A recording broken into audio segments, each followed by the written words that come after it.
Smart chilli powder అన్ని రకాల వంటలకు పచ్చళ్లకు సరైన chilli powder. No colour, no chemicals.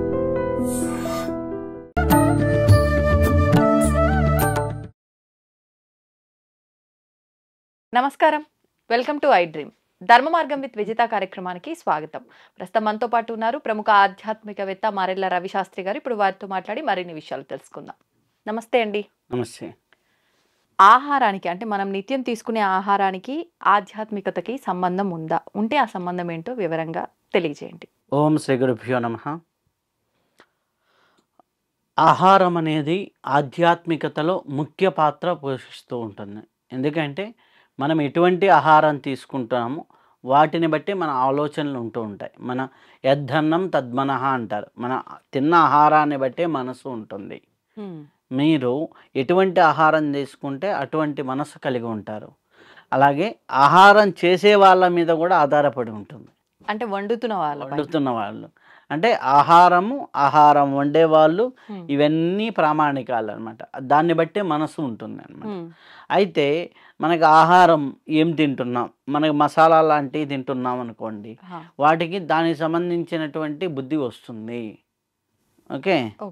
అలాగే మనకి సాత్వికమైన ఆహారం ఏదో ఫ్రూట్స్, మొలకలు ఇటువంటివి తింటున్నాం అనుకో, వారికి సత్వగుణం వస్తుంది. నాన్ వెజిటేరియన్స్ ఇట్లాంటివి తింటే వాడికి రజోగుణం వస్తుంది. కోపావేశాలు ఎక్కువగా ఉంటాయి. కాబట్టి ఏ ఆహారం తీసుకోవాలన్నది వాళ్ళ విజ్ఞతకి మనం వదిలేస్తే సహజంగా మనము తామసికమైనటువంటి పదార్థాలు అంటే మనం చూసుకున్నట్లయితే మనం సద్దన్నము అంటే సేవ్ చేసుకొని ఆవకాయలు ఇవన్నీ తినేది తామసికమైన, అంటే అవి తిన్నప్పుడు తెలియకుండా మంపుగా డల్గా ఉంటుంది తామసికమైనటువంటి. అలా రాజసికమైనటువంటి మసాలాలు, ఘాటులు వీటన్నీ తింటే రాజసికమైనటువంటి ఆహారాలు అంటారు. కానీ ఇప్పుడు మీరు అన్నట్టుగా ఇప్పుడు ఈ సద్దన్నము, ఈ ఆవకాయలు తిని మబ్బుగా అంటున్నారు. కానీ ఒకప్పటి కాలంలో చూసుకుంటే ఇవే ఎక్కువ తినేటోళ్ళు, కానీ వాళ్ళు యాక్టివ్గా పని చేసుకునేటోళ్ళు కదా. అంటే తామసికమైనది అంటే మొండిగా పనిచేయడానికి బాగా పనికి వస్తుంది సద్దన్నం. ఓకే. అంటే తామసికమైందంటే వాడికి ఏంది, తింటాం పని చేయడం, బుర్రను వాడటం తెలియదు. హార్డ్ వర్క్ అనమాట తామసికమైంది. రజోగుణం అంటే కోపము, ఎమోషన్. వాళ్ళని టచ్ చేస్తే కోపం వస్తుంది, టచ్ చేస్తే ఏడిపోతుంది అంటుంటారు, అది రాజసికమైంది. సాత్వికమైంది అంటే బ్రెయిన్ ఎక్కువగా ఉపయోగిస్తూ ఉంటారు. సాత్వికమైన ఆలోచనలు, సక్సెసివ్ థింకింగ్, ఇటువంటి వాళ్ళందరికీ సాత్వికమైనది ఉంటుంది. ఇంకా హై లెవెల్కి వెళ్ళినప్పుడు శుద్ధ సాత్వికము. అంటే శుద్ధ సాత్వికం అంటే జంతువులదేమి, పాలు ఇటువంటివి కూడా తెలియకుండా ఓన్లీ ఫ్రూట్స్తో ఇట్లా ఉంటుంది. ఆ శుద్ధ సాత్వికం కూడా దాటిన తర్వాత ఓన్లీ జలాహారమే తీసుకుంటుండే, అంటే జ్యూసెస్ ఇట్లాంటి బార్లీ వాటర్, సూపులు ఇట్లాంటి లిక్విడ్సే తీసుకుంటూ ఉంటారు. అది దాటిన తర్వాత వాళ్ళు రోజు ఏదో ఒక చిన్న ప్రసాదం తీసుకొని నిరాహారులుగా మిగిలిపోతారు. ఆ లెవెల్ దాకా మనకి ఉంది. తామసిక ఆహారం అన్నిటికన్నా లో, దాని పైన రాజసిక ఆహారం సత్వము, శుద్ధ సాత్వికము, లిక్విడ్ తర్వాత నిరాహారం, అంటే చివరికి వాయు భక్షణ చేస్తూ ఉండేవాళ్ళు ఉంటారు. వాయు భక్షణ చేస్తున్న వాళ్ళు అంటే హిమాలయాల్లో మనం చూసినట్లయితే కొన్ని గృహాల్లోకి, ఇప్పుడు బద్రీనాథ్ ఇట్లాంటి గృహాల్లోకి వెళ్ళినప్పుడు మనకు ఒక్కొక్కరు మహాయోగులు ఒక్కొక్కసారి కూర్చున్నారంటే వాళ్ళకి 5-6 నెలలు అలానే కూర్చొని ఉండిపోతారు. 5-6 నెలలు తపస్సులో 5-6 నెలలు ఉంటారు. వాళ్ళకి స్పేస్ అండ్ టైంతో సంబంధం లేదు. స్పేస్ అసలు తెలీదా అండి వాళ్ళ కాలం, అంటే ఈ కాలానికి ఉనికికి ఉండదు. ఇప్పుడు ఎందుకు యోగుల దాకా ఎందుకు, మీరు శుద్ధ సాత్వికమైనటువంటి ఆహారం తీసుకొని బాగా కడుపులో ఎటువంటి ప్రెజర్ లేకుండా హాయిగా ఉందిరా అని పోయి పండుకోండి, నిద్రపోండి. ఆ రోజు డీప్ స్లీప్లోకి వెళ్తే ఉదయం 6:30-7 ఎవరో వచ్చి తలుపు తెరిస్తే ఏదో ఇప్పుడే పండుకున్నామే అనే భావనలు ప్రతి ఒక్కడికి ఏదో ఒక సందర్భంలో కలిగి ఉంటాయి. అబ్బా అప్పుడే తెల్లవారిందా అన్న ఫీలింగ్ కలుగుతుంది. ఇప్పుడు నెలలో ఒక రోజో లేకపోతే నెలలో కొద్దిగా అయితే నెలలో 1-2 రోజులు అట్లా కలుగుతూ ఉండొచ్చు. కొంతమందికి అయితే ఇంకా ఎక్కువ సార్లు కూడా కలుగు. అంటే ఆ సమయం ఏమైంది వాళ్ళకి, ఆ 7 గంటలు 8 గంటలు నిద్రపోయిన సమయము, నిద్ర పోయాము అనే స్థితి కూడా తెలియని స్థితిలో వాళ్ళు ఉన్నారు. అంటే అది ఆధ్యాత్మికంగా చూసుకుంటే తురియాతీత స్థితిలో అంటారు. తురియాతీత స్థితుల్లో వాళ్ళు ఉన్నప్పుడు టైము స్పేస్కి అతీతంగా వాళ్ళు ఉంటారు. అప్పుడు బాడీ ఎక్కువ రిలాక్సేషన్ అవుతుందన్నమాట. ఇది ప్రతి ఒక్కరికి ఇప్పుడు కావాల్సింది కదా. అంటే ప్రతి ఒక్కరు ఆ స్థితికి వెళ్ళాలంటే చాలా కష్టం ఉంటుంది. అయితే ఎవరైతే ఆహారంలో మార్పు చేసుకుంటే, తామసికమైనటువంటి ఆహారం తీసుకుంటే ఈ రోజులకు సూటబుల్ కాదు. ఎందుకంటే తామసికమైన ఆహారం తీసుకొని అంటే పూర్వకాలంలో ఒక అన్నము క్వాంటిటీగా తీసుకొని గొడ్డు పనిచేసినట్టుగా పనిచేసేవాళ్ళు ఉదయం నుంచి సాయంత్రం వరకు. ఇప్పుడు ఆ స్థితి లేదు. 100లో 80% మంది అంటే రైతులు ఇట్లాంటి వాళ్ళని ఎక్సెప్షన్ కేసు. అంటే సిటీ కల్చర్లో పెరిగే వాళ్ళు ఇప్పుడు ఉన్న వాళ్ళలో అంత వర్క్ చేసేవాళ్ళు లేరు. రెండోది రాజసికమైన ఆహారం. రాజసికమైన ఆహారం నాన్ వెజిటేరియన్ ఇట్లా తింటూ ఉంటే వారికి ఏమవుతుంది, నాన్ వెజిటేరియన్ థాట్సే ఉంటాయి. అంటే నాన్ వెజిటేరియన్ థాట్స్ అంటే వారికి ఒక జీవి హింసిస్తూ ఉంటే ఆ హింస తాలూకు ఉన్నటువంటి థాట్ ప్రాసెస్ అంతా కూడా వీళ్ళ మైండ్లోకి వస్తుంది. అంటే ఎట్లా అంటే ఒక మనిషి ఉన్నట్టుండి బాధపడుతూ ఉంటాడు. ఎందుకు బాధ వచ్చిందో తెలియదు వాడికి. ఎందుకు బాధ వచ్చింది అంటే వాడు తిన్న ఆహారంలో ఉన్నటువంటి ఆ పెయిన్ఫుల్నెస్ని తీసుకుంటారు. ఓకే, మన పొట్టేమో శ్మశానం కాదు కదా. ఆ శ్మశానం శవాలను ఎక్కడ వేస్తారు? శ్మశానంలో. పొట్టేమో శ్మశానం కాదు కదా. ఆ శ్మశానంలో ఈ శవాలను తీసుకెళ్ళి వేయడానికి. ఓకే, అలా ఆలోచించినప్పుడు నాన్ వెజ్ అనేది మనిషికి ఆహారం కాదు. ఇంకా సైంటిఫికల్గా చెప్పాలంటే నాన్ వెజ్ తినే జంతువులకి పండ్లు కూరలు పెద్దగా ఉంటాయి. కాబట్టి దాని పరంగా ఉన్నటువంటి డిసడ్వాంటేజెస్ చాలా ఉన్నాయి. ఓకే, డాక్టర్లు కొన్ని అడ్వాంటేజెస్ ఉన్నాయని అని చెప్పొచ్చు. కానీ జనరల్గా చూస్తే డిసడ్వాంటేజెస్ ప్రపంచ ఆరోగ్య సంస్థ 157 జబ్బులకి కారణం నాన్ వెజ్ తింటాము అని ఇచ్చింది. ఓకే, దీనివల్ల వచ్చేటటువంటి ప్రాబ్లమ్స్ ఉన్నాయి. అలాగే మనం తినేటటువంటి ఆహారంలో శుద్ధత అనేది కూడా ఇంపార్టెంట్. ఎక్కడ పెడితే అక్కడ తింటాం కాదు. ఓకే, శుద్ధత ప్యూరిటీ అనేది కూడా ఇంపార్టెంట్. ఇవన్నీ చేస్తూ ఉంటే ఆహారం ఎట్లా ఆధ్యాత్మికతకి ఉపయోగపడుతుందంటే, నువ్వు కడుపు నిండా తిని పోయి ధ్యానంలో కూర్చుంటే ఏమొస్తుంది? నిద్ర వస్తుంది, తేపులు వస్తుంటాయి, నిద్ర అక్కడే కూనుకులు అవే అవుతుంటాయి. ఎప్పుడైతే నువ్వు ఆహారం లైట్గా ఉండి చిరు ఆకలి అంటారు. చిరు ఆకలి అంటే లైట్గా ఇంకొక గంటలో తినాలా, ఇప్పుడిప్పుడే ఆకలి వేస్తుంది అనే ఫీలింగ్ ఉంటుంది. ఆ ఆకలి ఉన్నప్పుడు కానీ ధ్యానం చేసినా, ప్రాణాయామం చేసినా, ఎటువంటి యోగాసనాలు వేసినా చాలా కంఫర్ట్గా ఉంటుంది. ఎప్పుడు చిరాకలి అనే దానికి మనకు గుర్తు అంటే ఉదయం 8 గంటలప్పటి వరకు మనం ఏం తినకపోతే ఇంకా టిఫిన్ చేయాలరా అనే ఫీలింగ్ కలుగుతూ ఉంటుంది. ఆ ఫీలింగ్ ఉన్నప్పుడు ఉండేటటువంటి సమయము ధ్యానానికి యోగానికి ఉంటుంది. అందుకని యోగులు ఎప్పుడూ కూడా ఏకభుత్తాన్నే తింటారు. అంటే మనకి ఇప్పుడు మీరు ఇంటర్వ్యూ చేశారు, నేను చేశాను, సంత సదానంద బాబా గారు మధ్యాహ్నం 1 to 2 మధ్యలో తింటారు. ఆ టైంలో దొరక్కపోతే మళ్ళీ రేపు 1 to 2 వరకే తీసుకుంటే, ఉదయం ఒక కొద్దిగా మనం బలవంతం చేసిస్తే ఒక కాఫీ టీ తీసుకుంటారు, ఏదన్నా జావ లాంటిది ఇస్తే తీసుకుంటారు, సాయంకాలం ఒక పాలు తీసుకుంటారు. మన కళ్ళ ముందు ఉన్నటువంటి మహాయోగి. అట్లా మనకు ఉన్నటువంటి యోగులు ఎందుకు తీసుకుంటారు అంటే, దీనివల్ల మనకి హెల్త్ బెనిఫిట్ ఏంది అంటే, ఆటోమేటిక్గా నువ్వు ఎప్పుడైతే ఆహారం తగ్గించావో నీ బాడీలో షుగర్ లెవెల్స్ డౌన్ అవుతాయి. వచ్చిన సమస్య ఇదే. ఇప్పుడు ఉండలేకపోతున్నాం కదా, కాసేపు తినకుండా ఉంటే కళ్ళు తిరిగి నీరసం వచ్చి పడిపోవడం. నీకు నీ డైట్ని ప్లాన్ ప్రకారం మార్చుకుంటే ఇబ్బంది ఏమి లేదు. ఒకరోజు తిని ఇంకొక రోజు అదే టైంకి తినకపోతేనే కళ్ళు తిరిగేది. నీ డైట్ని షెడ్యూల్ చేసి ఏకభుత్తానికి వచ్చావు అనుకోండి, ఎవడికి ఎంత షుగర్ ఉన్నోడికి కూడా ఇబ్బంది ఉండదు. లేదా ఇంటర్మీడియట్ ఫాస్టింగ్ అని ఇప్పుడు వచ్చింది కదా, ఉదయం 10 గంటల తిని సాయంత్రం. ఇంటర్మీడియట్ ఫాస్టింగ్ అంటే 16 అవర్స్ ఒకటి గ్యాప్ ఒకటి ఉండాలి. ఉదయం 10కి, ఈవినింగ్ అంటే 9:30, 10కి భోజనం చేసేస్తారు, ఈవినింగ్ 6కి భోజనం చేసేస్తారు, ఇంకంతే. ఇట్లా అనమాట. సో ఇటువంటిది కూడా మనకి ఎప్పుడైతే ఉంటుందో, అలాగని యోగులు ఎండబెట్టుకోరు పొట్టని. మధ్యాహ్నం భోజనం చేశారనుకోండి, పుష్టిగా భోజనం చేస్తారు, కడుపు నిండా ఉంటుంది. నైట్ పూట ఏంది, ఒక పండు ఒక పాలో తాగుతారు. మార్నింగ్ ఏం చేస్తారు, ఏ కాఫీనో టీనో లేకపోతే ఎవరైనా రాగి జావో ఇట్లాంటివి తాగుతారు. అప్పుడు ఏమైంది, నీకు సైకిల్లో ఫుడ్ ఉంది, కానీ అది కూడా టైం ప్రకారంగా ఉంది. టైం ప్రకారంగా ఉంది, నీకు ఇబ్బంది లేకుండా ఉంటుంది. చిరు ఆకలితో నువ్వు ఏ సాధన చేసినా సక్సెస్ అవుతుంది. లేకపోతే నువ్వు చేసిన సాధన అంతా కూడా ఇది అరిగించడానికి ఖర్చు అవుతుంది. ఓకే, నువ్వు ఒక 3 గంటలు ధ్యానం చేసావు, అది అరిగించడానికి ఖర్చు అవుతుంది. ఓకే, నువ్వు ఒక గుడికి వెళ్ళావు, గుడికి వెళ్ళి బాగా తిని వెళ్ళావు అనుకోండి, గుడిలో తిరుగుతూ ఉంటే ప్రదక్షిణ చేస్తుంటే ప్రాణశక్తి రావాలి. ఈ ప్రాణశక్తి తీసుకోవాల్సింది పోయి ఒంట్లో ఉన్న ప్రాణశక్తి ఇది అరిగించడంలో పడుతుంది. అప్పుడు గుడికి వెళ్ళినా ప్రయోజనం ఉండదు. అందుకని ఆహారం తీసుకోక ముందరనే గుడికి వెళ్ళమనేది ఎందుకంటే నీలో ఉన్న ప్రతి క్షణము ప్రాణశక్తి కావాలని కోరుకుని ఆ మూమెంట్లో కానీ నువ్వు గుడిలోకి వెళ్తే గుడిలో ఉన్న ప్రాణశక్తిని నువ్వు లాగేసుకుంటావు, ఎనర్జీగా మారుతుంది. దీన్నే యోగా శాస్త్రంలో ప్రత్యాహారము అన్నారు. ప్రత్యాహారము ఎప్పుడు నీ ఆహారం కాకుండా బయట నుంచి ఉపాహారంగా నువ్వు డైరెక్ట్ కాస్మిక్ రేస్ నుంచి విశ్వమయ ప్రాణశక్తి నుంచి నువ్వు ఎప్పుడైతే శక్తి తీసుకుంటావో దాన్ని ప్రత్యాహారము అన్నారు. తింటే శక్తి వస్తుంది, కానీ ఆ శక్తిని డైరెక్ట్ గా మనం దైవం నుంచో యూనివర్స్ నుంచో రిసీవ్ చేసుకుంటూ ఉంటే ఆ శక్తి జనరేట్ అవుతుంది.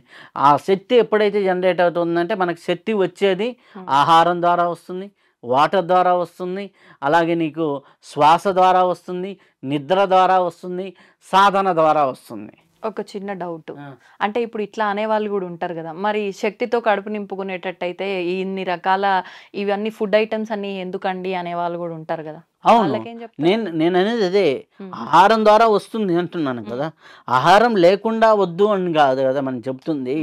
ఫస్ట్ ఆహారమే, సెకండ్ వాటర్, ఓకే, తర్వాత ఏంటి శ్వాస, ఓకే, నిద్ర, సాధన.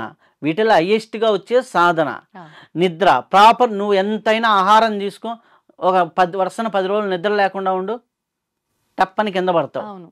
అర్థమైందా? నిద్ర ఇంపార్టెంట్, అన్ని ఇంపార్టెంట్. ఆహారం లేకుండా అన్న ఉండొచ్చు కానీ నిద్ర లేకుండా ఉండలేరు.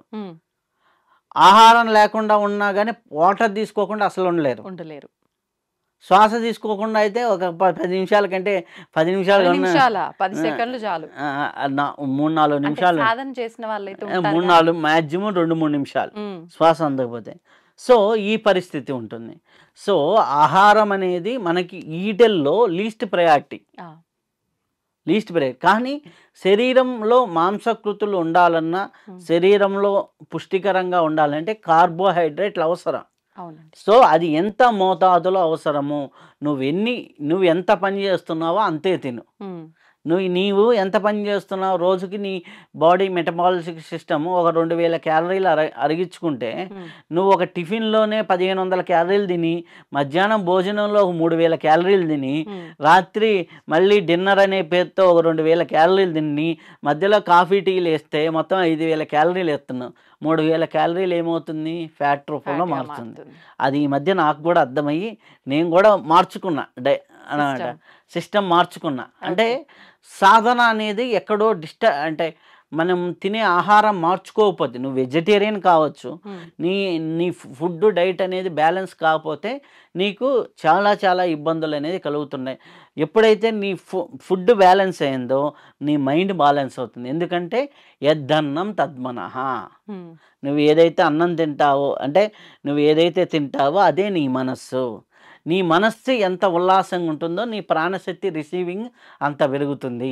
నీ ప్రాణశక్తి ఎంత ఉంటుందో నువ్వు జీవితంలో సక్సెస్ అయ్యేది అంత ఉంటుంది. ఆహారము ఆధ్యాత్మికతకి లింక్ ఉంది, ఆహారానికి మనసుకు లింక్ ఉంది, ఆహారానికి నీ సక్సెస్కి లింక్ ఉంది. కాబట్టి నువ్వు ఎంత ఆహారం తీసుకోవాలో అంతే తీసుకుంటే నువ్వు ఎంత సక్సెస్ అవ్వాలో అంత అవుతావు, నువ్వు ఎంత ఆధ్యాత్మికంగా ఎదగాలో అంత ఎదుగుతావు. కాబట్టి సరైన ఆహారం తీసుకోండి, సరైన ఆధ్యాత్మిక జీవనం జీవించండి, సరైన ఆహారం తీసుకోండి, సంపూర్ణ జీవితాన్ని జీవించండి. మంచి మాట చెప్పారండి. సాధారణంగా మనం అంటే ఏ టాపిక్ చేసినా, ఏ గురువులతో మాట్లాడినా కూడా మనం ఏ పని చేసినా కూడా మన సంకల్ప బలం అనేది కరెక్ట్గా ఉంటే, ఖచ్చితంగా ఉంటే కనుక మనం అనుకున్నది నెరవేరుతుంది అంటూ ఉంటారు. అసలు ఏంటండి సంకల్ప బలం అంటే ఏంటి, ఎందుకు ఉండాలి అసలు ఈ సంకల్ప బలం, దాని గురించి మాట్లాడుకుందాం. నమస్తే అమ్మ. ఓం శ్రీ గురుభ్యో నమః. సంకల్పం, కల్పన అంటే ఏంటి? కల్పన అంటే యాక్టివిటీసా ఏమైనా? కల్పన అంటే విజువలైజేషన్. మనకి విజువలైజేషన్ని కల్పన అంటారు. Okay. Vision or visualisation, creative ఏదైనా ఆలోచించడం అట్లానా? కల్పన అంటే ఓకే. విజువలైజేషన్ అంటారు. క్రియేటివ్ థింకింగ్ ఆర్ కల్పన, క్రియేట్ చేయడం అనేది. ఓకే. సంకల్పన అంటే సా ప్లస్ కల్పన అంటే ఏంటి? సరైన కల్పన. ఓకే. వికల్పన అంటే వికల్పము అంటే సంకల్పము అంటే సరైన జీవితాన్ని క్రియేట్ చేసుకునేదానికి చేసే వాటిని సంకల్పాలు అంటారు. వికల్పాలు అంటే జీవితాన్ని నాశనం చేసే వాటిని వికల్పాలు అంటారు. మనము ఇప్పుడు ఆలోచిస్తూ ఉంటారు, ఒక ఆవిడ కూర్చొని ఆలోచించింది, మా ఆయన బయటికి వెళ్ళిండు, మా ఆయన బయటికి వెళ్ళిండు, వచ్చే లోపల బైక్ మీద నుంచి కింద పడితే వికల్పం, నెగిటివ్ ఆలోచనలు, వికల్పం, నెగిటివ్ ఆలోచన. అదే వచ్చేటప్పుడు హ్యాపీగా ఇంటికి తిరిగి వస్తున్నాడు, అనుకున్న పని సక్సెస్ అవి రావాలి అనుకుంటే సరైన సంకల్పం. అందుకే మనకు గుడికి వెళ్ళంగానే మనకేంటి సంకల్పం ఏం చెప్పాలి అంటారు. అంటే నిజంగా మనం ఇప్పుడు మీరే అన్నారు ఉదాహరణకి, ఆవిడ వాళ్ళ ఆయన అలా అనుకుంటే అలా జరిగింది, ఇలా అనుకుంటే ప్రతిదీ మనం అనుకున్నట్టుగా నిజంగా అలా జరుగుతుంది అంటారా? మన మాటకి అంత పవర్ ఉంటుంది? దానికి నేను క్లారిటీ ఇస్తా. మనం గుడికి వెళ్ళినప్పుడు ఏమంటాం? ఫస్ట్ అంటే సంకల్పం చెప్పండి, మీ గోత్రనామాలు చెప్పండి. పురోహితులు అడుగుతానా? ఆయన సంకల్పం మొదలు పెడతారు. ఎక్కడి నుంచి మనం వచ్చాము, ఎక్కడి నుంచి ఏ గుళ్ళో ఉన్నాం, ఏ ప్రదేశంలో ఉన్నాం, మనకి శ్రీశైలానికి ఎటువైపు ఉన్నాము, ఈశాన్య శ్రీశైలం ఆగ్నేయ దిగ్భాగే కృష్ణా కావేరియో మధ్యప్రదేశే మనకి సంకల్పం ఉంది. సో మనం ఏ ప్రాంతంలో నుంచి చేస్తున్నాం అనేది ముందర చెప్తాం. చెప్పిన తర్వాత మన ఫలాని గోత్రనామాల వాళ్ళు ఫలాని వాటి కోసం చేస్తున్నాము అనేది సంకల్పం యొక్క మీనింగ్. అదంతా మనం వివరించి చెప్పుకోవాలంటే అదే పెద్దది అవుతుంది. కాబట్టి ఆ సంకల్పంలో మనకేం జరుగుతుంది అంటే మనం ఫలాని దానికోసం చేస్తున్నామని పెట్టుకుంటాం. దాంట్లో ఏంటి, మన పూర్వీకులు సింపుల్గా చెప్పారు, ఆయువు మెయిన్, బతికుంటేనే కదా మిగిలిన ఆయువు, ఆరోగ్యము, ఐశ్వర్యము, ఈ మూడు ఇంపార్టెంటే. ఆయు, ఆరోగ్యం, ఐశ్వర్యం. తర్వాత ధర్మ, అర్థ, కామ్య, మోక్ష. ధర్మ, అర్థ, కామ్య, మోక్ష. పుత్ర, పౌత్ర అంటే కొడుకులు, మనమళ్ళు. అర్థమైందా? ప్రతి ఒక్కడికి అవసరమే కదా. ఇట్లా అనేక విషయాలని మనకి అనేక కామ్యాలు, మనిషి జీవితంలో కావాల్సిన సరైన కామ్యాలన్నిటినీ సంకల్పంలో ఆల్రెడీ సెట్ చేసి పెట్టాలి మన వాళ్ళు ఎప్పుడో. ఓకే. సో దాన్ని మనము ఏం చేసుకుంటాం, వికల్పాలతో ఆటోమేటిక్గా మనం డిస్ట్రాయ్ చేసుకుంటూ ఉంటాం. సరైన కల్పన అంటే ఎట్లా ఉంటుంది అంటే, మనకి ఒక థాట్కి ఒక పవర్ ఉంటుంది, ఓ చిన్న పవర్. అంటే ఎట్లా ఉంటుంది అంటే, మనం ఒక కూర్చొని విజువలైజేషన్ చేసుకుంటూ నాకు మంచి ఉద్యోగం రావాలి, నేను బాగా మంచి ఉద్యోగం తెచ్చుకున్నాను, నేను ఒక సాఫ్ట్వేర్ ఉద్యోగం, ఆ కంపెనీలోకి ఇంటర్వ్యూకి వెళ్ళాను, ఇంటర్వ్యూ బాగా క్వాలిఫై అయ్యాను, కంపెనీలో జాయిన్ అయ్యాను, ఆ కంపెనీ అట్మాస్ఫియర్ ఇలా ఉంటుంది, సో ఇంత శాలరీతో పనిచేస్తున్నాను అనే ఒక విజువలైజేషన్ రోజు కానీ ప్రాక్టీస్ చేస్తూ ఉంటే ఆటోమేటిక్గా అటువంటి వాస్తవం వాళ్ళ జీవితంలోకి క్రియేట్ అవుతూ ఉంటుంది. అటువంటి వాస్తవం వాళ్ళకి క్రియేట్ అవుతుంది. కాబట్టి అటువంటి వాస్తవం వాళ్ళకి క్రియేట్ అవ్వాలి అంటే వాళ్ళకి సరైన ఇమాజినేషన్ చేసుకోవాలి. అదే వాళ్ళు కూర్చుంటారు, అమ్మో ఇంటర్వ్యూలో నన్ను ఏం క్వశ్చన్లు అడుగుతారు, నా రాణి అడుగుతారేమో, అయిపోయింది వికల్పం. అర్థమైందా? ఆటోమేటిక్గా ఆ సాఫ్ట్వేర్లో 100 మంది ఉద్యోగాలు పోయినాయి అనుకోండి, అర్థమైందా? అవుతుంది. ఇప్పుడు మీకు కొన్ని ఇన్సిడెంట్స్లో చూడండి, ఒక బిల్డింగ్ ఉన్నట్టుండి భూకంపంతో కూడింది, దాదాపులో ఒక 100 మంది చనిపోయారు అనుకుందాం. దాంట్లో 5-6 కింద ఉండి ఒక 3-4 రోజుల తర్వాత తవ్వకాల్లో బయటకు వచ్చి బతికిన వాళ్ళు మీరు గమనించాను. వాళ్ళకి ఎంత దృఢ సంకల్పం ఉంటే నేను బతుకుతానని అంతసేపు వాళ్ళు బిగబట్టుకొని ఉన్నారు. అంటే సంకల్పమే ఎందుకు అనుకోవాలి, వాళ్ళ ఆయుష్ ఎక్కువ ఉండి ఉండొచ్చేమో అనుకోవచ్చు. మెంటల్గా వాళ్ళకి అంత క్యాపబుల్ లేకపోతే అది జరగదు. ఓకే. అంటే ఆయుర్దాయం అనేది ఒక ఫ్యాక్టర్ అయితే, ఇంకోటి వాళ్ళకి అంత దృఢ సంకల్పం, ఏదో హెల్ప్ అందుతుంది అనే కాన్సెప్ట్ చివరి మినిట్ వరకు వెయిట్ చేసే సామర్థ్యం, విశ్వాసం కోల్పోకుండా ఉంటుంది. మొన్న ఇండియా పాకిస్తాన్ మ్యాచ్ లాగా చివరి మినిట్ వరకు కోహ్లీ చేసిన మ్యాజిక్, చివర్లో ఆ నోబాల్ అవ్వటం చూడండి లాస్ట్ ఓవర్లో. సో అది భారతీయుల దృఢ సంకల్పం. సో ఇట్లా ఒక సంకల్ప శక్తి అనేది మనిషికి సరైన క్రియేటివ్ థాట్స్తో మనం వెళ్ళాలి అంటే మనకు క్రియేటివ్ బుద్ధి ఉండాలి. క్రియేటివ్ బుద్ధి ఉండాలి అంటే క్రియేటివ్ వివేకం ఉండాలి. వివేకము, విచక్షణ, బుద్ధి అనే ఫ్యాక్టర్స్ని బాగా వాడుకుంటూ ఉంటే ఆటోమేటిక్గా సరైన సంకల్పంలోకి వెళ్తాం.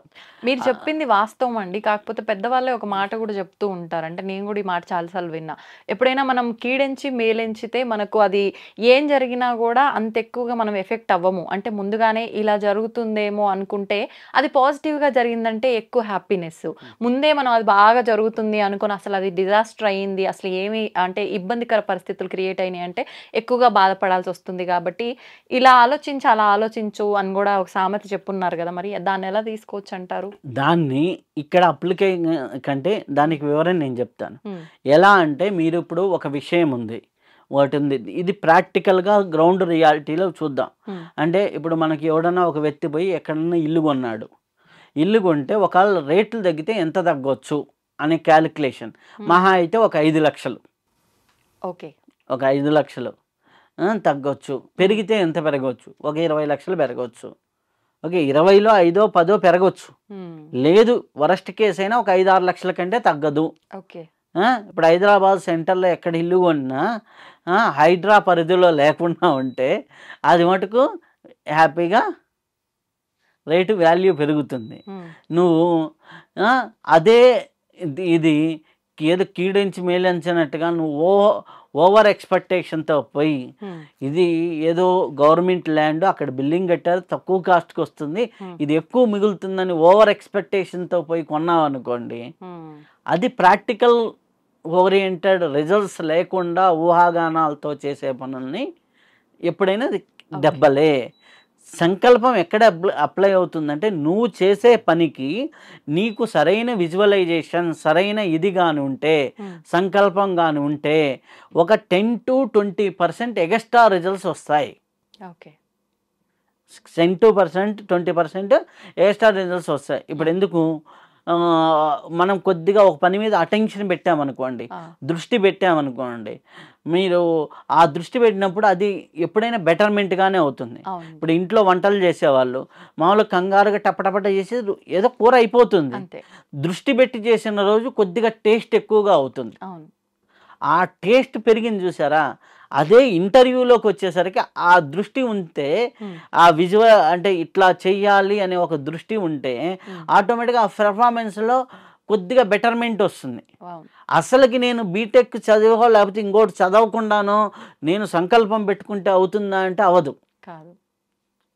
అంటే అక్కడ మనం అర్హత ఉందా లేదా చూసుకోవాలి. అప్పుడే మనం దానిపై అర్హత, యోగ్యత, ప్రాప్తత ఇవన్నీ ఉండి దాని మీద నీ సంకల్పం అప్లై చేస్తే అది నీకేమవుతుంది, ఓ 20% 30% రిజల్ట్స్ వస్తుంది. ఓకే, మీకు మనము ఒక ఊరు నుంచి ఒక ఊరికి వెళ్ళాలి. ఫర్ ఎగ్జాంపుల్ ఇక్కడ నుంచి విజయవాడ వెళ్ళాలి హైదరాబాద్ నుంచి. మామూలుగా అయితే రోడ్డు మీద వెళ్తున్నావు, నీకు రూట్లు తెలుసు, ఒక్కోసారి ఏదన్నా ఉన్నా అడిగితే వెళ్తున్నావు. అదే నువ్వు జీపీఎస్ వాడావనుకోండి, జీపీఎస్ వాడితే ఈ రోడ్లో ట్రాఫిక్ ఉంది డైవర్ట్ చేసుకొని వెళ్ళు. దానివల్ల బెనిఫిట్ ఏంటి అంటే నువ్వు చేరాల్సిన డెస్టినేషన్కి ఒక 1/2 hour ముందర చేరుతావు. నీకు జీపీఎస్ ఎలాగైతే నీకు ట్రావెలింగ్లో హెల్ప్ అయిందో, జీవితం అనే ట్రావెలింగ్లో నీకు సంకల్పం అనేది అలా ఉపయోగపడుతుంది. సరైన విజువలైజేషన్, సరైన ఇది నేను ఇక్కడికి వెళ్తాను అనే ఒక ఎయిమ్ గోల్ పాయింట్ పెట్టుకొని దాన్ని రోజు నువ్వు రీచ్ అయినట్టుగా విజువలైజేషన్ చేసుకుంటూ ఉంటే ఆటోమేటిక్గా నీకు క్రియేషన్ అనేది జరిగి ఆటోమేటిక్గా సృష్టిలో నీకు అన్నీ కూడా నీ జీవితంలోకి రావటం అనేది జరుగుతుంది. కాకపోతే ఏంటి, ఆ సరైన కల్పన ఎలా చేసుకోవాలి, సరైన విజువలైజేషన్ ఎలా చేసుకోవాలి అంటే సరైన ఆలోచనలు ఉంటే సరైన విజువలైజేషన్ వస్తుంది.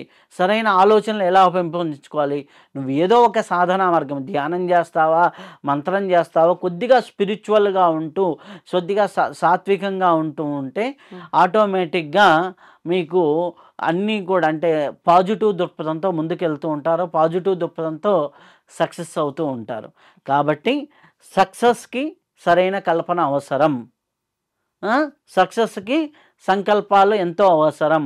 నువ్వు ఏది చేయాలన్నా సంకల్పంతో కూడినటువంటి ఆలోచనలు చేసుకుంటూ సరైన ఆలోచనలతో సరైన విజయాలు వస్తాయి. ఓకే. అందుకని మనకు బుద్ధుడు రాసిన మీకు సూత్రాల్లో సరైన వాక్కు, సరైనటువంటి ఆలోచనలు, సరైన కోరికలు, ఇవన్నీ సరి సరి సరి అనే పదం వాడతారనమాట. సో సరైనటువంటియా కాదా, సరైన మార్గమా కాదా, సరైన జీవితమా కాదా, సరైనటువంటి ఉద్యోగమా కాదా, సరి అనే పదాన్ని వాడుకుంటూ సరైనటువంటి ఆలోచనలు చేసుకుంటూ సరైన సంకల్పాలు చేసుకుంటూ ఉంటే జీవితంలోకి వస్తుంది. దీన్ని డిఫరెంట్ ఆస్పెక్ట్స్లో కూడా అప్లై చేయొచ్చు. ఓ మంచి భర్త రావాలంటే ఎట్లాంటి సంకల్పాలు పెట్టుకోవాలి, మంచి భార్య రావాలంటే ఎలాంటి సంకల్పాలు పెట్టుకోవాలి, మంచి ఉద్యోగం రావాలంటే ఎలాంటి సంకల్పాలు పెట్టుకోవాలి, అలాగే మంచి ఆర్థికంగా ఉన్నత అవ్వాలంటే ఎలా పెట్టుకోవాలి, సంతానానికి ఎలా పెట్టుకోవాలి, ఇదంతా చాలా పెద్ద ఆస్పెక్ట్స్ ఉంది, చాలా పెద్ద ఇది ఉంది. దాని గురించి మరొకసారి మాట్లాడుకుందాం. తప్పకుండా. సాధారణంగా మనం కొన్నిసార్లు వింటూ ఉంటాం వాక్ శక్తి అని చెప్పి. అంటే మాట చాలా పవర్ఫుల్, మాట ఒక తూట లాంటిది.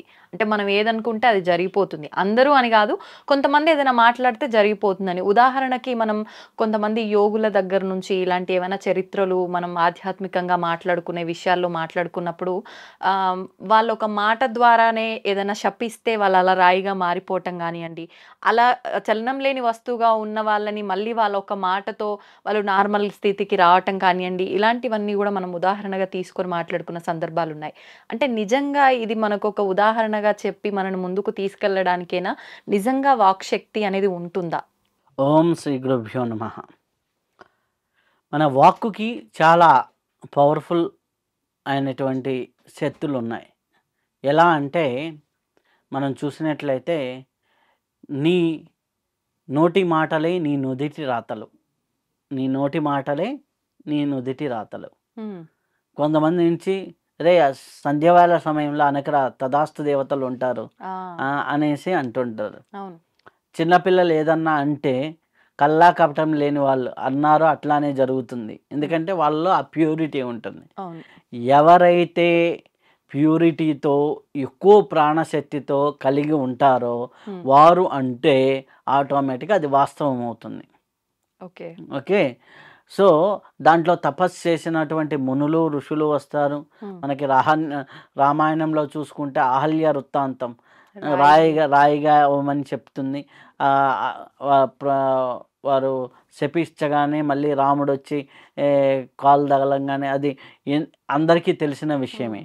సో అట్లాంటి మనకి చూసుకున్నట్లయితే మనకి ఎన్నో స్టోరీలలో కూడా ఎంతోమంది అంటే శపిస్తే రాళ్ళుగా మారారు అనేసి, చాలామంది శపిస్తే వాళ్ళకి సర్పం వచ్చి కాటేస్తుంది అంటే అట్లానే అయిందని, ఇట్లాంటివన్నీ మనం కథల్లో, మన ఆధ్యాత్మిక కథల్లో అన్నిట్లో, మన పురాణాల్లో ఎన్నో గాథలు ఉన్నాయి. నిజ జీవితంలో కూడా కొన్ని మనం అనుకునే జరుగుతున్నాయి అనే భావన అనిపిస్తూ ఉంటుంది. అంటే చిన్నపిల్ల కొంతమంది నోట్లో అంటే వాడికి నాలుక మీద మచ్చుందరా, ఏదంటే అది అవుతుంది అనేది కూడా ఉంటుంది. ఇట్లాంటిది ఎందుకు అంటారు అంటే వారి వాక్కుకి మనకి శక్తి ఉంటుంది. అది ఎప్పుడు అంటే మన వాక్కు 4 లెవెల్లో ఉంటుంది. పర, పశ్యంతి, మధ్యమ, వైఖరి. మనం జనరల్గా పెదవులతో మాట్లాడేదంతా కూడా వైఖరి అంటే ఊరక కమ్యూనికేషన్ అంతే, దాంట్లో ఏముండదు. మధ్యమ ఒక భావంతో కూడినటువంటి కమ్యూనికేషన్. మధ్యమ అంటే హృదయ స్థానం నుంచి అది వస్తుంది. వాక్ అంటే ఇక్కడి నుంచి వచ్చేది, హృదయం నుంచి. పర అంటే ఇక్కడి నుంచి, పశ్యంతి అంటే పర అంటే నాభి నుంచి. మనం ఓంకారం పలికినప్పుడు ఆ ఓం అన్నప్పుడు అకారం ఇక్కడి నుంచి నాభి కింద భాగాన్ని నుంచి పలుకుతుంది. నువ్వేదైతే కడుపు నాభి నుంచి నువ్వు స్ఫురణ చేసుకొని అంటావో ఆ మాట అవుతుంది. ఒరే వాళ్ళకి కడుపు మంట ఎక్కువరా, వాళ్ళంటే అవుతుందిరా అంటే వాడు ఏమంటే నీ గురించి అంత తీవ్రంగా నాభి నుంచి దృష్టి పెట్టి అన్నాడు. మన సినిమాల్లో కూడా కొన్ని సీన్లు చూపిస్తారు, అన్నది అయింది అన్నట్టుగా, ఏదో ఎవడో శాపనార్థం పెడితే చివరికి జరిగినట్టుగా, విలన్ చచ్చిపోయినట్టుగా, ఎవడో వచ్చినట్టుగా కొన్ని సినిమాల్లో సీన్స్. అది ఏంటి అంటే వారికి ప్రకృతి తాను ఒకటైన స్థితిలో, ప్రకృతి ఇంతకు మించి ఇంకేమీ లేదనే ఒక ఐక్య భావన వచ్చినప్పుడు, ఇంక ఈ థాట్ తప్పితే ఇంకే థాట్ లేదనే ఒక మననం స్థితిలోకి వెళ్ళి, అంటే ఆ స్టేట్ ఆఫ్ మైండ్ సెట్లో ఇంకా ఆ ఒక యోగిక్ మైండ్ అంటారు అది, ఆ స్టేట్లో కానీ ఒక మాట అంటే మటుకు అది బాణమే. ఓకే, ఆ స్టేట్ ఆఫ్ మైండ్ సెట్తో మనం సరైన మాటలు అంటే ఆటోమేటిక్గా అద్భుతాలు జరుగుతాయి. ఓకే, అర్థమైందా? ఆ సమయంలో అందుకనే మన వాళ్ళు పెద్దవాళ్ళు ఏంటంటే ఏదైనా చెడు మాట్లాడినా, చెడు చేసినా, చెడు చెప్పినా, అంటే చెడు మాటలు మాట్లాడుతున్నా అదేంది వాళ్ళ మాటలు వినకూడదని ఇట్లా పెట్టుకునేసి అనమాట. ఏదన్నా నెగిటివ్ అట్లా చెప్పినప్పుడు ఒక్కొక్క ఇది కూడా ఉంటుంది. ఏదైనా తప్పు మాటలు మాట్లాడుతుంటే శివ శివ అని వాళ్ళ ఇష్టదైవం పేరు అనేసి అంటారు, చూస్తూ ఉంటాం. ప్రతిఘతము గాక అనేసి ఇట్లా అనేసి మనకి కొన్ని ఉన్నాయి. ఎందుకు అంటే వాటిల్లో ఒక ప్రాణశక్తి అనేది ఉంటుంది. ఆ ప్రాణశక్తి ఎంతో కొంత పనిచేస్తుంది. ఎలా పనిచేస్తుంది అంటే ఫర్ ఎగ్జాంపుల్ ఉంటుంది, కొంతమంది వచ్చేసి ఏమి బాగా భోజనం చేశాడా, మీ పిల్లవాడు బాగా తింటున్నాడే అన్నారు అనుకోండి, నెక్స్ట్ ఏమవుతుంది వాళ్ళకి, అక్కడ ఎనర్జీ ఏమొచ్చింది, బాగా తింటున్నాడనే ఒక భావనతో కూడినటువంటి ఎనర్జీని రిలీజ్ చేశారు. అప్పుడు ఆటోమేటిక్గా అది ఆ లెవెల్లో అది అవుతుంది. మనకి మనం ఎట్లా అంటే ఏదైనా మంత్రజపం చేసేటప్పుడు కూడా వైఖరితో మొదలవుతుంది, పైకి పలుకుతాం, తర్వాత మధ్యమకి దాంట్లో ఒక దైవత్వాన్ని యాడ్ అవుతుంది, భావం యాడ్ అవుతుంది మధ్యమ. ఆ తర్వాత డీపర్ స్టేట్లో ఆ డివినిటీ ఫీలింగ్ కలుగుతుంది. తర్వాత బ్రహ్మ అంటే ఆనంద అనుభూతి వేరు, బ్రహ్మానందానుభూతి వేరు, అంటే blissful state. Okay, happy state వేరు, బ్లిస్ఫుల్ స్టేట్ వేరు. ఆ బ్లిస్ఫుల్ స్టేట్లో నుంచి నువ్వు ఒక మంత్రం కానీ అన్నావంటే అది సిద్ధి అవుతుంది. అలాగే ఆ యొక్క ఆర్ద్రతలో నాభి కింద భాగం నుంచి ఒక మాట వచ్చింది అంటే దానికి ఆటోమేటిక్గా పవర్ ఉంటుంది. అందుకనే ఓంకారాన్ని రోజు చేస్తూ ఉంటే వాళ్ళు నాభి కింద భాగం నుంచి ఆ ఓం అని పలికినప్పుడు, అకార ఉకార మకారాలతో పలికినప్పుడు వాళ్ళకి తెలియకుండానే శక్తి వస్తుంది. వాళ్ళ ఇంట్లో ఎవరైనా పిల్లలు కాళ్ళకి మొక్కినప్పుడు కానీ మనోవాంఛ ఫల సిద్ధిస్తున్నా, వాళ్ళు ఏదన్నా ధనకనక వస్తువాహన అభివృద్ధి రస్తున్నా ఏదన్నా కానీ ఫలిస్తూ ఉంటుంది. ఎందుకు ఫలిస్తూ ఉంటుందంటే వాళ్ళ పెద్దలు వాళ్ళు అక్కడ ఆ భావాతీత స్థితిలోకి వెళ్ళి ఉన్న వాళ్ళు నీ ఆశీర్వచనాలు తీసుకుంటే వాళ్ళు ఆశీర్వదించింది అవుతుందన్నమాట. సో అందుకనే పెద్దవాళ్ళు ఆల్రెడీ ఒక భావాతీత స్థితిలో ఉంటారు కాబట్టి వాళ్ళ కాళ్ళకి మొక్కితే మనకి ఆటోమేటిక్గా వాళ్ళు ఆశీర్వదించేటప్పుడు ఏంది, ఆప్యాయత, అనురాగం, ప్రేమ ఇవన్నీ కలిసి ఒకే స్థితిలో, అంటే ఇంక వేరేది ఏమీ ఉండదు. వాళ్ళకి ఆ క్షణంలో ఉండే ఆశీర్వదిస్తే ఏమవుతుంది, యూనివర్సు తను ఒకటైన స్థితిలో ఆశీర్వదిస్తే అది మేనిఫెస్టేషన్ అవుతుంది. కాబట్టి అటువంటి వాళ్ళ పెద్దల ఆశీర్వచనం తీసుకోవాలని మనకి పెద్దలు చెప్పారు. అందుకనే మనకి పెళ్ళిళ్ళల్లో అందరికి అక్షింతలు ఇచ్చి ఏమనేది 1,00,000 మంది వచ్చినా 50,000 మంది పెళ్ళికి వచ్చినా కాదు, వాళ్ళల్లో ఒక 5-10 మందో నిజంగా ఆశీర్వదించే వాళ్ళు ఉంటారు. అందుకనే మనం ఏం చేస్తాం, ఒకరికి తాలిబొట్టు దారం ఇచ్చి కట్టిరు, ఒక 9 మంది ముత్తైదులకు ఇచ్చి కట్టిస్తారు. ఎందుకంటే 9 మందిలో మంచి సంకల్పం కలిగిన వాళ్ళు ఒకరో ఇద్దరో ఉంటే వీళ్ళకుండే భార్యాభర్తల అనుబంధ బలానికి ఈ బలం కూడా ఎక్స్ట్రా యాడ్ అవుతుందని ఉద్దేశం. సో ఇక్కడ ఇట్లా ఆ భావానికి ఆ వాక్కుకి అంత శక్తి ఉంటుంది. ఎవరైతే అంత ఆర్ద్రతగా పరాపశ్యంతి మధ్యమ వైఖరి ఈ వాక్కుల్లో ఎవరైతే ఉపయోగించగలుగుతారో వారికి అన్ని సిద్ధత్వం అనేది జరుగుతుంది. కాబట్టి పరావాక్కు పశ్యంతి వాక్కుల గురించి చెప్పాలంటే చాలా పెద్దది. మీరు అడిగారు కాబట్టి దీంట్లో వైఖరి మధ్యమ పరాపశ్యంతి ఈ లెవెల్కి వెళ్ళి మనం సాధన చేసిన మంత్రసిద్ధి అన్నా జరుగుతుంది, మన వాక్కుకి ప్రయారిటీ ఉంటుంది. ఆటోమేటిక్గా మన నోటి మాటలే నుదిటి రాతలు అయ్యేదానికి ఆస్కారం ఎక్కువగా ఉంది. కాబట్టి నోట్లో నుంచి అపశబ్దాలు పలకకండి. నోట్లో నుంచి ఎప్పుడు కూడా మంచి వాక్కులే పలకండి. చాలామంది నాకు అప్పులున్నాయండి అంటారు. అవును, అన్నాయనగానే ఆటోమేటిక్ బాగుంది తదాస్తు అయిపోయింది. అపశబ్దాలు ఓకే, కొద్దిగా ఓకే అండి. మన వాళ్ళు పూర్వకాలంలో ఏం చెప్పేవాళ్ళు, నాకు ఇబ్బంది లేకుండా జరుగుతుందండి. ఓకే, ఎంత కావాలో అంత వస్తుందండి. వీడికి ఎంత కావాలో వాడికి తెలియదు. ఎంత కావాలో అంత వస్తుంది. తెలివిగా మాట్లాడారు. ఎంత అవసరమో అంత వస్తుంది. ఏదో బాగా జరిగిపోతుంది. ఇక్కడ నెగిటివ్ వర్డ్లు ఉండవు. చూడండి మన వాళ్ళు ఎంత భగవంతుని దయ. లేదు అంటే ఇప్పుడు చూడండి, మీకు ఏదన్నా రైస్ అయిపోయినా ఇట్లాంటివి నిండుకున్నాయి అంటారు. అవును, నిండుకున్నాయి అంటారు. నిండుకున్నాయి, ఆల్రెడీ నిండుగా ఉన్నాయి, నువ్వు కొద్దిగా ఇవ్వు అని.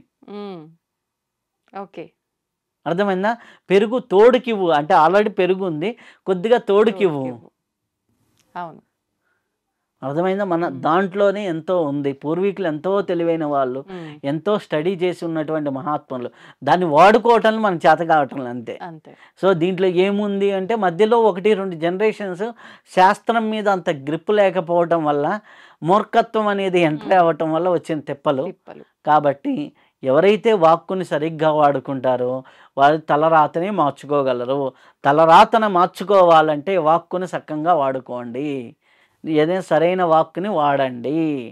నీ నోటి మాటలే నుదిటి రాతలు అవుతాయి. కాబట్టి మంచి విషయాలే మాట్లాడండి, మంచి విషయాలే ప్రస్తావన చేయండి, చెడు విషయాలు మాట్లాడకండి.